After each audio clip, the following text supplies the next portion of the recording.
Welcome to the Speakeasy at Swordfish Tom's.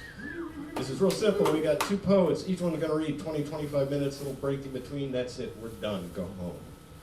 Or go someplace else. But you can't stay here. Our first poet is... He is a poet, live sound effects artist, and event producer. He is executive director of the Spoken Word Stage at the 4th Street Arts Festival and president of the National Audio Theater Festival held here in Kansas City. I just found out about that. His books include The Great American Scapegoat, Little Glove in a Big Hand, Hot Type, Cold Read, I like that title, and many others, as well as being 1/3 of the poetry performance group Reservoir Dogwoods. Please welcome Tony Brewer.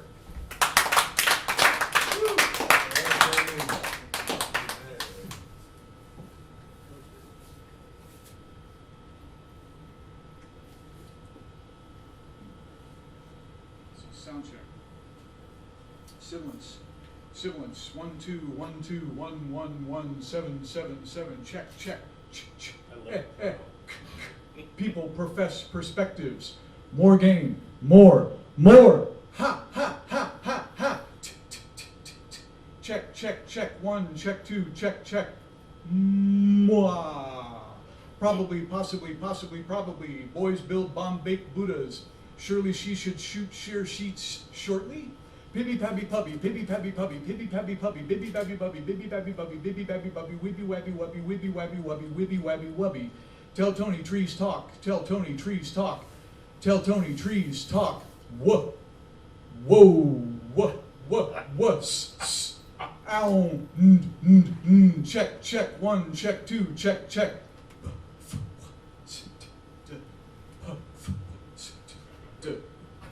Down a bit. We're working closer.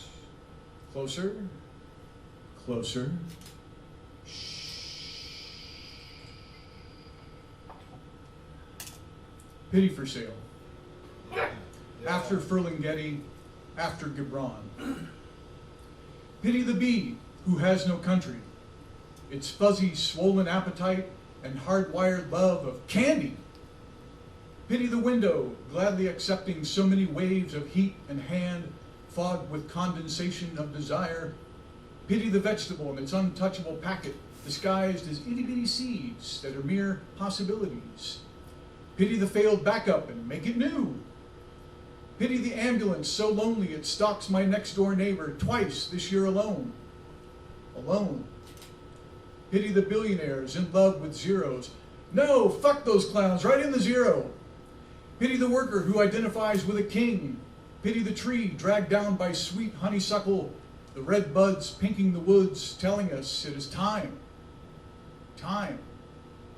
Pity the time it takes to feel, the time it takes to unfeel, to unlearn, to unlove, to unseal. Pity our ranks and forms, a slot for everyone when we all would be better off marked other. My country, 'tis not insane, but copes horrendously. Sweet land, sweet liberty. Ask any busy bee.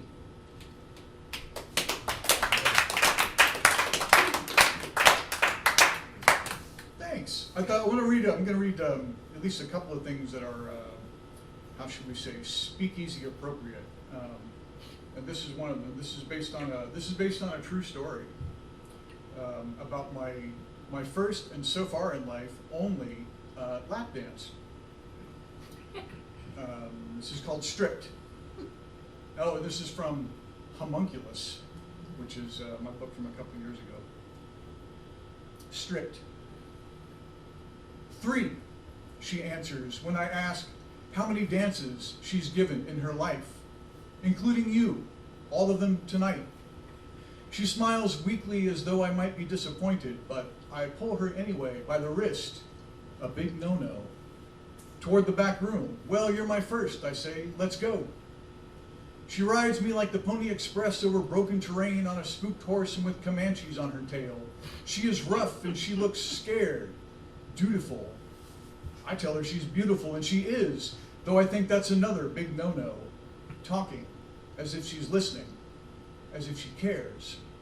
A disfigured pimp whispers rules in her ear, and she crawls off me in her sinister footwear into a new position, something less illegal, while I hide my hand, gently gripping her ankle. Oh! Give me that ankle! She gives me her back as she bounces and shoves the black floss of her shaved crack in my face. Oh! Let me reciprocate. I can't help the boner rising between her pelvis and my jeans in a rhythm she has practiced just for tonight. I forgive for every faltering grind, her fumbling at the knot of her top, the lack of her gymnastic acumen exhibited by the blonde on the couch across the way. I forgive her on the spot when she smirks and looks the other way when my hand tightens on her lucite platform's ankle strap, even though this too is a huge no-no. She's petite and flexible, her long hair a mane whipping my face as she rears back and slaps that ass. And again, when I ask her to, horse and rider now a blur, I'm bearing the burden of her untouchable tiny frame as she leans over, hands on the floor, settling in for the last long hump across my plains. She's messy and under-rehearsed, and I smile more than I should, as if my compliments could bolster her confidence, make her more talented, make her respect me. Her fee warm and getting warmer in my pocket. In our final moments together, she squashes my glasses into my face with her tiny bared stripper tits in a fake, bumpy, hands-free cowgirl climax, and the pain from my nose bridge makes me scowl. I take my fogged-up glasses off to see if I'm bleeding. She seems almost concerned. And suddenly we're done, finished. And as I leave, we're standing there, no cuddling, no snuggling, as awkward as a handshake between strangers, and the only thing we share is the money in our hands.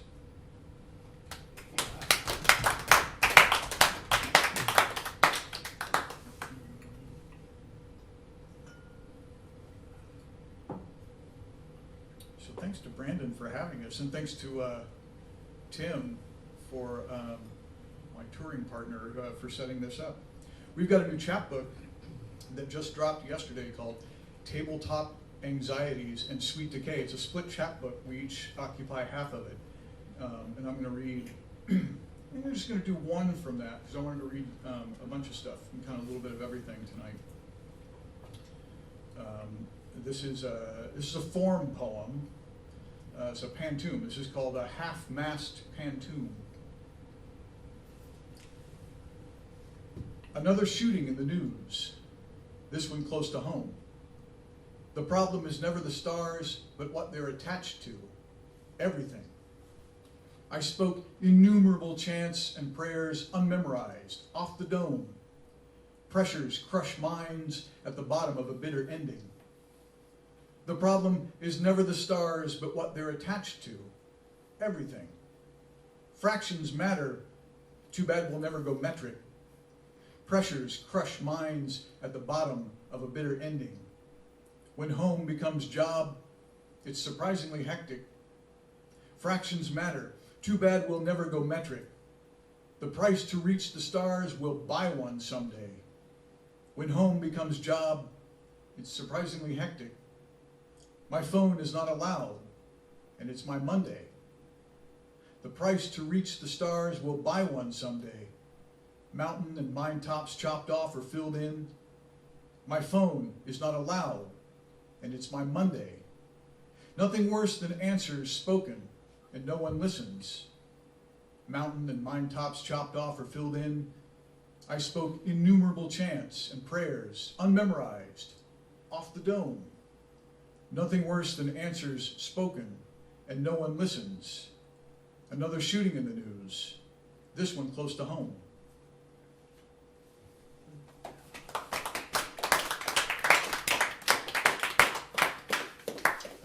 So I want to do something from a chapbook that I put out earlier this year called The History of Projectiles, and it's not quite one long poem. It's kind of a series of untitled poems broken up into sections is one way of. So I'm going to read one of the untitled poems from it, and it's from the section called Culture. In my active shooter training, there are no guns. You, squealing in your stall, a carpeted cube, but whatever. When the wolves come, and he's always coming, run and hide, little lamb, run hide. I'd put at least a building between me and the building invaded, or read minds and take a mental health day. Now we all know how to carry, like that high school kid with an endless arsenal he pulls out of his baggy pants. The naming of victims automatic as the silence and the bells. Turn off all devices and tweet later when you're safe. If you must fight, commit to action. Improvise weapons, overwhelm with numbers, stats and graphs if you can read them. He doesn't teach the fear and touch of trigger and elation. He is coming for the children who instinctively barricade or train them. Problems stuffed in unattended backpacks, the knob turns left and right, behind which are solutions born of problems born into.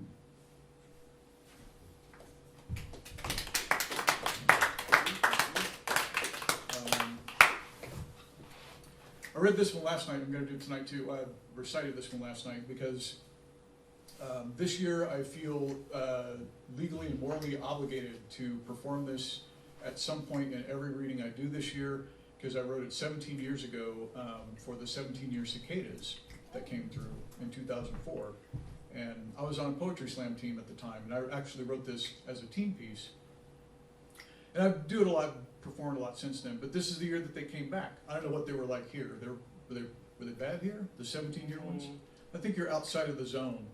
But there were clouds of them. I got a decibel meter from my phone because there's a tree outside my front door that was covered with cicadas. And right outside my front door, 87 decibels.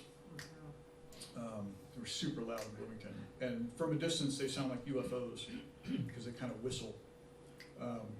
This is a love song for the 17-year Cicadas called Cicada Blues, chorus 10 and 17. Ooh, love to love you, baby. Ooh, love to love you, baby. Ooh, love to love you, baby. I will come back for you, baby. Maybe 17 years from tonight, but I will come for you. Up from the ground through a hole this big, and I'll crawl. I'll crawl across the lawn, baby.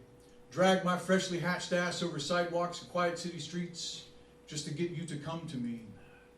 I'll climb the most convenient tree I find and shed this hard, crusty exterior and back out of my pupal state. And when I'm dry and strong enough and I unfurl my clear wings, I will call to you, call to you, call to you, call to you. And I hope you'll hear me among the million brothers in this humble acre alone, vying for your attention, and that you'll come to me. Come to me now, baby. Please don't make my soul wait on the cold ground another 17 long years. Come land on my beech branch and we'll make sweet butt-to-butt love and place our progeny within the spent sapling-soiled pulp under a heavy haze of June on a long-lost Indiana afternoon, and then together we'll die. Ooh, love to love you, baby. Ooh, love to love you, baby. Thank you.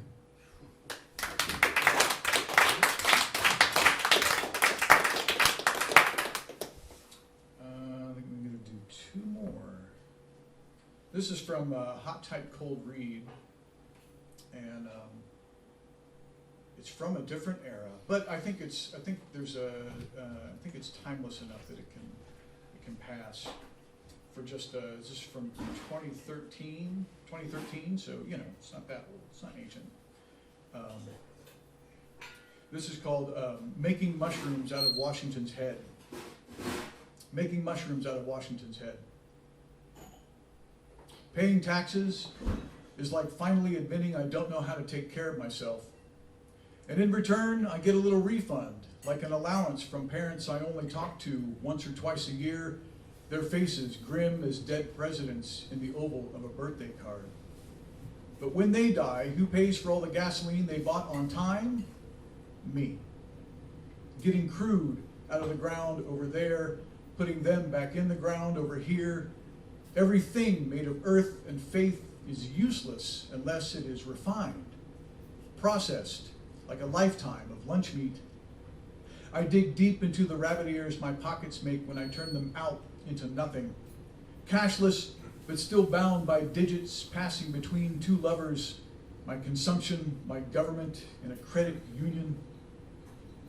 In the future, my people will pray to rusticated metal and plastic gods and hunt stray dogs with Bowie knives cut from chrome bumpers and spears made of cast iron curtain rods thrown with dead flip phone addle-addles.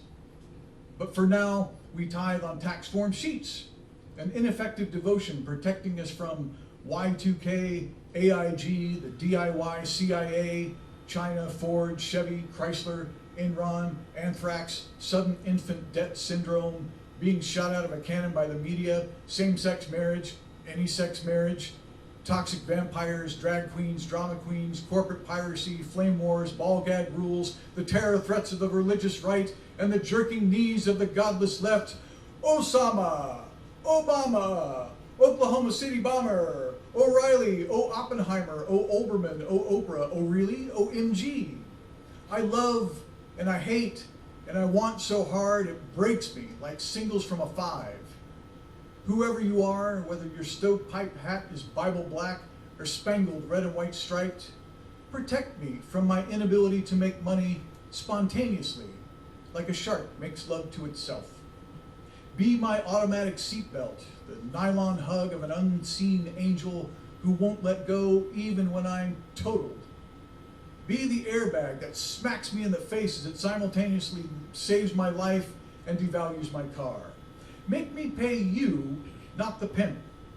Tax me till I sacrifice all over myself. Make my roads rut, my gun nuts, my claustrophobic healthcare. Tax me till all I am is a series of numbers. Memorize me, tabulate me, make me like an honest dollar, give me my change, then calculate me again and again with interest.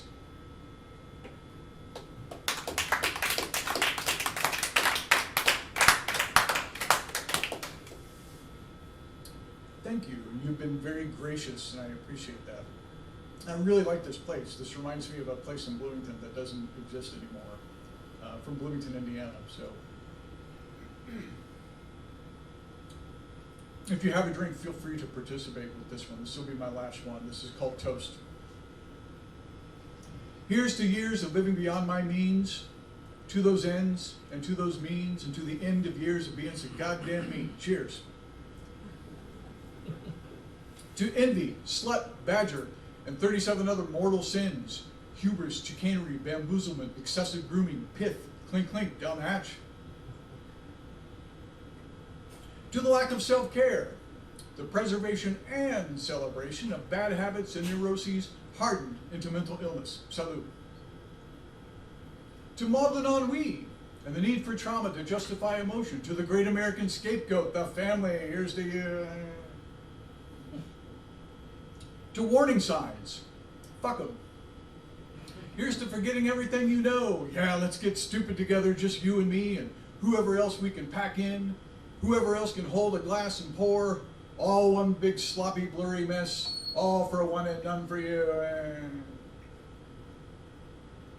Here's to holes what need plugging, stomach acids or whistling about the ears, over the liver and across the tongue. Here's to trying whatever might work. Here's to desperation and to fate. Here's to my old pal Yoda. Yoda, Yoda, Yoda. Smells like Buddha, Buddha, Buddha. Who once said there is no try, only do or do not. Right on, man. Chin chin. To intervention, the staff of life.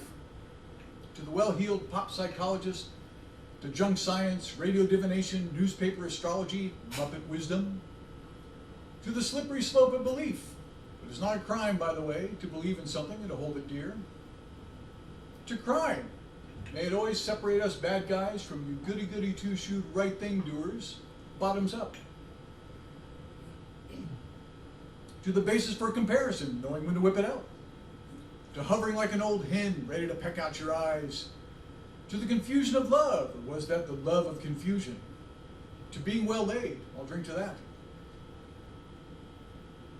To the bastard who said it shouldn't be done, I say, ha! It couldn't. Skull. Here's to a steady stream of information, not a dribble or a drop on either side of the seat, yea me. To the cessation of suffering, no joke. Here's to putting it all on the line and waiting for an audience response. To quiet repose and to belligerent outbursts, may you know the difference. And please, dear God, don't keep the rest of us in suspense. To your health. May the ground rise to meet you when you fall. May the screen door hit you in the ass on your way out. May you never have children. And may your corpse be disposed of properly and within all state and federal regulations, even if you don't want to be embalmed, but rather simply left under a tree to rot. And let's hope your family doesn't snatch the body first and suck out your contents through a tube and lock you in a box and bury you in the corner of a field for 1,000 years. If you want to be cremated, be cremated.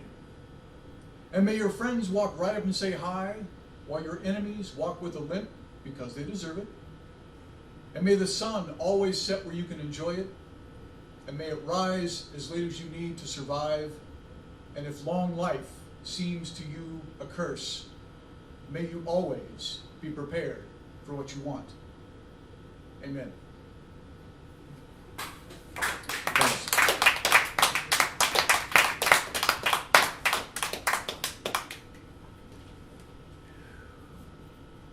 I love a poem that makes me drink.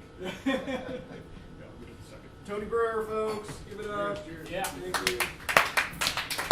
Take a little break, professional drinks, and then we'll have the next poet up here. And they have books. I know where this is a situation where we're all poets, so we're just trading the same $20 bill around to each other in a big circle.